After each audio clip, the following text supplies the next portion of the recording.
Good morning, Doug Levi, Strategic Insurance Services, shooting this for our team, our service team, which is growing. We've got full-time team of, I think 14 or 15, and then our sales team and our side hustle people and some other people that are following us online. And so here's what I was thinking about last night. I'm reading a book right now called Be Our Guest, which is a book from the Disney Institute about Disney and what they do and their customer service experience. So Disney is regarded as one of the best organizations from a customer service experience, the happiest place on earth, on and on and on.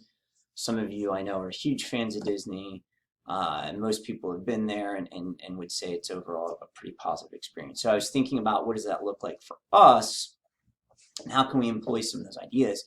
One of the things that really hit me is what are the elements of a great call for both service and sales. So the majority of the experiences that clients have and prospects have with us and our team and in a service industry is primarily over the phone. And then I would also make the case over email and or text, right? But there's no doubt the vast majority of it occurs over the phone, especially when things are more complex.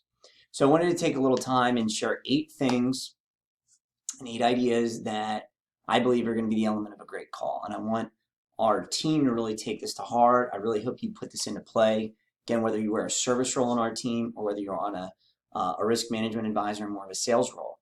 And there's crossover, guys. The other thing I want you to think about, and one of the things I mentioned in here is for our sales team and our risk management advisors, you may kind of shake your head and say, I don't need to listen to this. You know, that's more for service team members, right? One of the best sayings I heard when I first got into the business 18 years ago, and it sticks with me to this day, is through service comes sales. Think about that. And you know, there's a great model just in general in leadership talking about servant leadership, right? We look at, regardless of someone's faith background, arguably Jesus Christ was one of the best servant leaders of all times, okay? So you can get a lot of business through being a great service help to a client or a new prospect. So think about that. And certainly our core team and our service team, if you're tuning out and saying, oh, this, you know, don't talk to me about sales stuff, the more you can support from a service perspective, that's going to help you get referrals to the sales team. That's going to help you get cross sells, and all of those things are going to help increase your commission, right? So there's definitely this very interwoven dynamic of service and sales, and especially in an industry like ours, it's the insurance business, right? So elements of a great call. One of the first things I thought was interesting, there was a study done by New Voice Media a few years ago that said companies lose $41 billion a year due to poor customer service. So what does that mean? That's people canceling, switching, changing in lots of industries. Okay. At our agency here, we've developed a clients for life model, and that's really our service model. We want to think about creating clients for life. On the front end as a salesperson, as a risk management advisor, you want to think when you take on a new client, they're going to be your client for life, right? You may get paid renewals on that client for the next 5, 10, 15, 20, 30 years. You don't know. But that's the mindset we want to adopt. One of the first things, so here's 7 components. One of the first things we want to think about is just friendliness, right? And again, some of these things are very basic. Some of these things you may shake your head and say, oh, I kind of get that, Doug, right? Be friendly. But I'm going to encourage you and think about how many calls you have, how many interactions you have with clients, and can you honestly say everyone is positive and friendly? If we're all honest, we could probably say we could grow on that, me included, right? And I take this stuff to heart. I still do it myself. I'm still on the phone with clients. I'm still on the phone with prospects. I get lots of emails where the first request may come to me.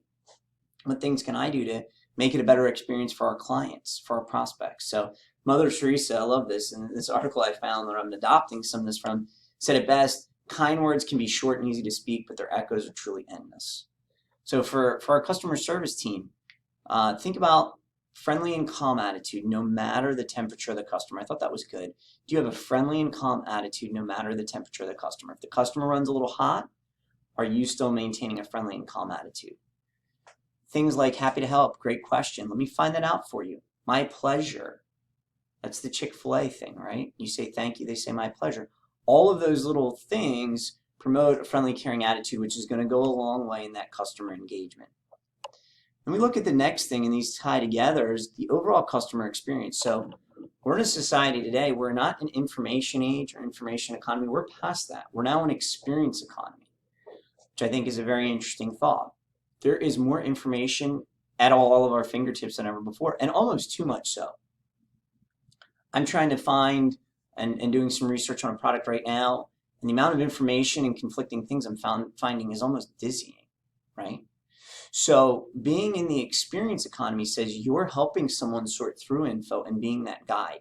And more importantly, it's the feeling they walk away with when they've left. So I want you to think about that right now.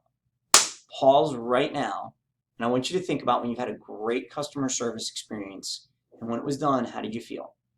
What was your next few sayings or comments, whether it was in your head, or maybe you were with a spouse or a loved one or friend or whatever? What did that feel like? Maybe it was a really good dinner out. Maybe it was an experience somewhere else. And then what's the flip side of that? What was the experience when it wasn't? I'll share this. I recently switched cell phone service from T-Mobile, who I was with for 14 years, by the way, to Verizon. Their service got really poor, and I switched. And in my mind, I was kind of dreading it because I'm like, oh man, this is going to be a pain. And don't kid yourself. That's what clients are thinking about our industry. Oh man, insurance is a pain. It's complicated. It's expensive. You know, they're just going to take my money and they're not going to pay out, whatever things and preconceived notions they have. So my attitude going into that experience with Verizon was pretty negative, and it was a great experience. They made it very smooth, very easy. The salesperson I met with was great. I was in and out much quicker than I thought. I thought I was going to take, 2-3 hours. I was probably in and out in 40 minutes. The follow-up was really good. Everything went really, really well. So now my experience, and I'm sharing that right now, who knows how many people listen to this, watch it, and maybe think, oh, wow, that's cool with Verizon. That same concept, right? What is the experience that someone's having? How can you impact that in a positive way, right? That's so, so big. And it's going to be different for different people, okay? And I want you to think about there are hundreds of experiences our clients and prospects have every week with our agency, every week.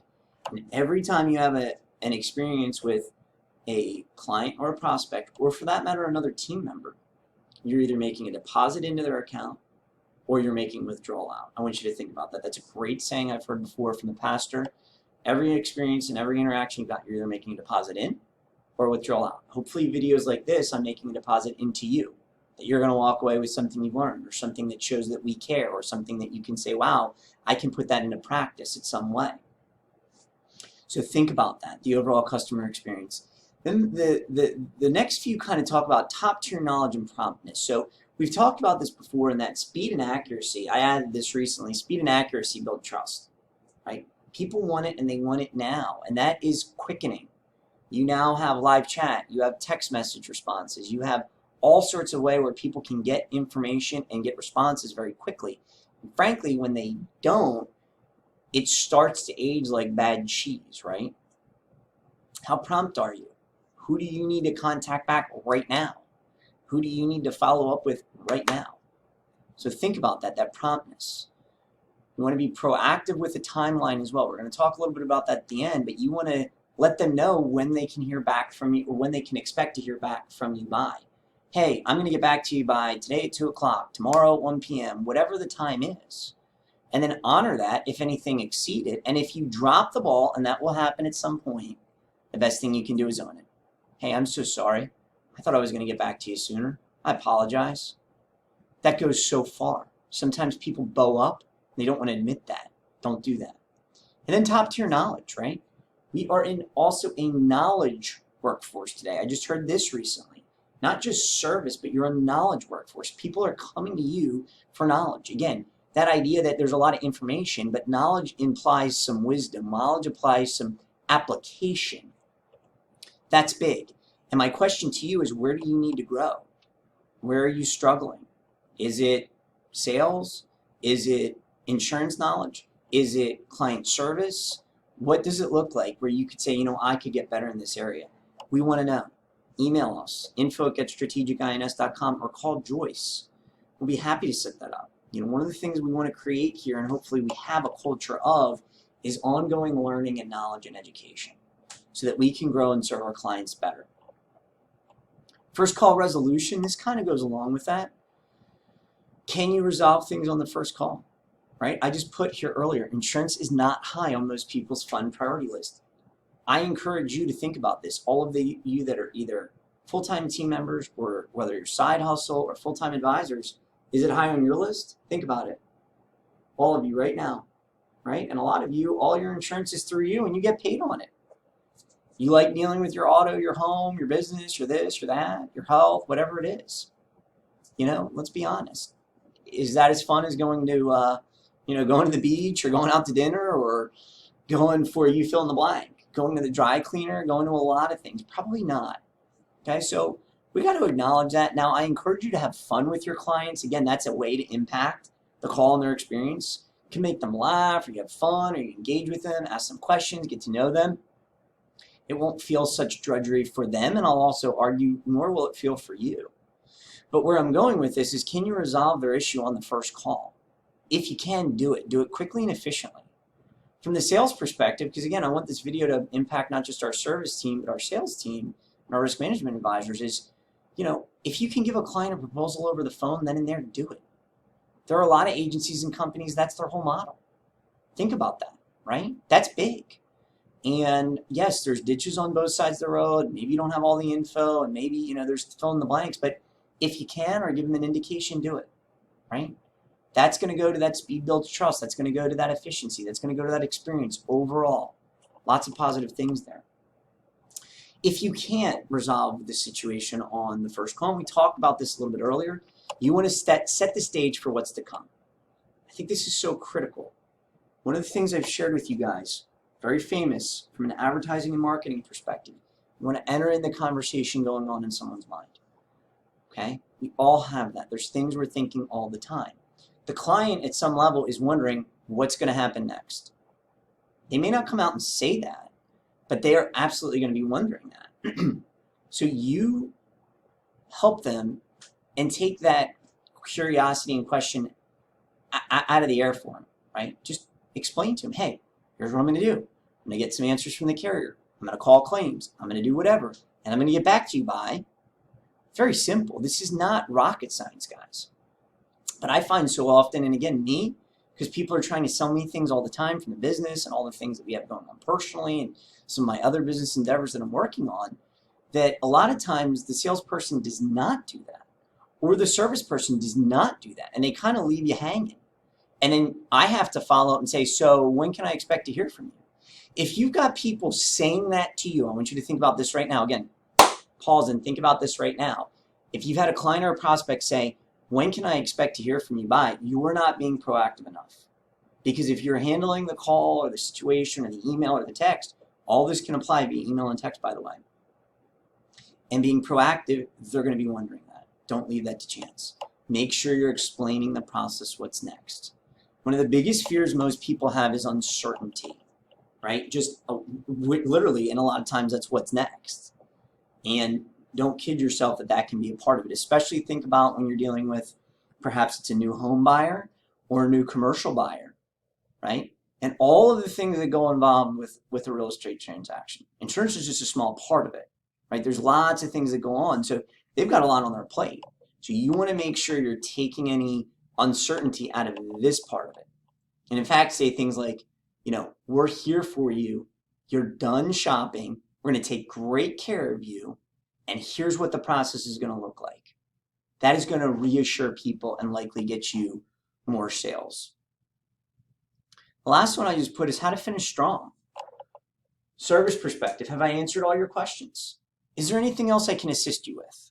Now, depending on what they tell you in those scenarios, you have to be able to think on your feet. Well, actually, yeah, I do have another question about blah, blah, blah, blah, blah. If you say, is there anything else I can assist you with? And they say, I just got my homeowner's deck page in the mail the other day, and I saw that rate went up. Can you help me with that? Okay, so you got to be able to shift and go from there. If the answers are no and no, thanks for your continued business. I would love to see you say that at the end of every call. Are you thanking our clients for their business? And I also want to just reiterate this. I am not your ultimate boss, right? I own the agency, and I get that. And some of you may look and say, well, Doug's the boss. The clients are truly the boss. The people you talk to every day are really the ones that put food on your table and my table. Don't kid yourself that. And they can go like that. They can move, they can switch, they can change. There's competition. There's other people marketing to them, all kinds of stuff. The little things go a long way. I'm teaching our kids this right now. I tell them, have please and thank you on the tip of your tongue. I would love to say that to you all. Have please, thank you, and my pleasure on the tip of your tongue, right? All of those things go a long way. I still do this to this day. I thank our clients for their business. I don't forget that that's who ultimately pays me. On the sales perspective, similar concepts. I just put something like, are there any other insurance questions or challenges I can assist you with? Maybe that opens you up for a cross-sell opportunity. These are also opportunities you could proactively make recommendations. You know, I see we've got your auto but not your home, and that's uncoordinated. I'd love to help you with your home. Or on a business insurance perspective, there's lots of cross-sell there. And then again, on that first time with your client, or prospect rather, thanks for the opportunity to earn your business. I'm talking to a client yesterday, commercial prospect yesterday. Good call. I think we're going to get the case, saving the guy some money, tweaking some coverages and things. He's actually way overinsured. One of the things I said, Raj, thanks for the opportunity to earn your business. Hey, no problem, Doug. Yeah, this looks good. I'll be in touch. Those things go a long way. So guys, again, 7 tips to a good call for both a sales and service experience. I want you to think about these things. Friendliness. What does the overall customer experience look like? Top tier knowledge. Are you being knowledgeable with the client? And where do you need to grow in that? Promptness. Remember, speed and accuracy build trust. First contact or call resolution. Can you handle what they need in that first shot? And if so, do it.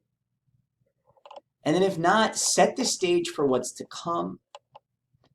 And then finish strong with, frankly, again, gratitude and thankfulness and a little bit of proactive asking. Who else can we help? What else can I help you with? Do you need help with any other insurance things? So guys, I hope that this added some value to you. As always, if I can do anything for you, please reach out to me. And as always, dream big and make it happen.